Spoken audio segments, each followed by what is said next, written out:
Hello and welcome to MADU. Today's topic is working in housing. Many people want to get a job in housing.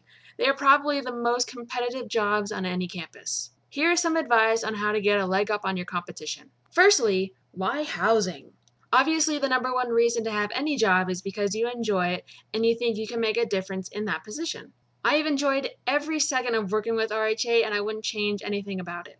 I enjoyed all the specific parts of my job, as well as the overall duties of being an executive board member, such as creating a hall council. TLDR, I do what I do because I love it. That's why anyone should do whatever they're doing. Unless it's infringing on other people's liberties, but that's a whole nother video. So clearly I feel that that's the most important thing. But there are also a bunch of perks to this job. Notice how I said perks. They are extras that come along with the job, not the reason why I do the job. Number 1, free housing for the year. I don't get to choose where I live, but sometimes that's a good thing because it can get you out of your comfort zone. At my school, tuition and housing are about the same, and I'm taking out loans every semester, so that basically means that my loans are pretty much being reduced in half. Number 2, friendships. You have the opportunity to be on an equal level with the CAs, who can prove to be great friends. Number 3, connections. You have the opportunity to know the people in the housing office on a first-name basis, which is always a good thing. Number 4, you get to be an expert in something. I'm convinced that there's nothing more refreshing than an in-depth conversation with someone else who has the same level of in-depth knowledge that you do. Most importantly, number 5, you can make a difference. There is no doubt in my mind that I made an impact in the first year of being on the RHA Executive Board. This year, my second year on the e-board, I know I will make an even bigger impact. My job last year, my job this year can be difficult, but it's totally worth it.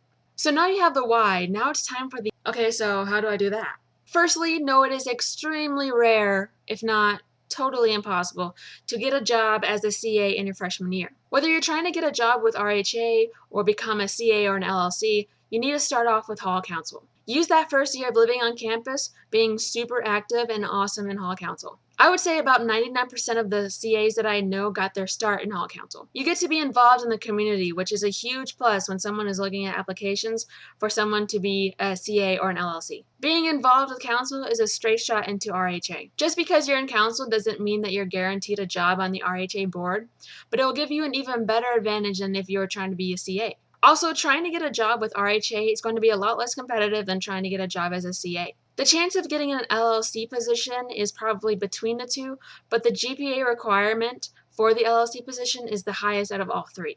So to sum it up, number 1 is to be active in Hall Council. Number 2, be involved with RHA. Be your hall's representative. Even if you're going for an LLC or a CA job, it makes you look super good because it shows that you are dedicated and you care about your community. Number 3, be a friendly face and always the first to help out. Now that being said, don't spread yourself too thin, but volunteering really helps with the relations and makes you stick out. Number 4, introduce yourself and be memorable. Be proactive and put yourself out there. Don't wait for anyone to notice you. However, don't be the annoying person who is obviously sucking up.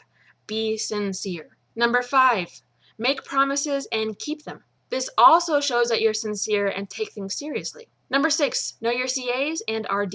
Again, don't be annoying, but these are important people. Listen to them and learn. That's pretty much the basics on how to get a job in housing. If you have any questions, leave them in the comments below. I will make a video answering your question and hopefully clear some things up for other people as well. Thanks for watching and check back to this channel for more.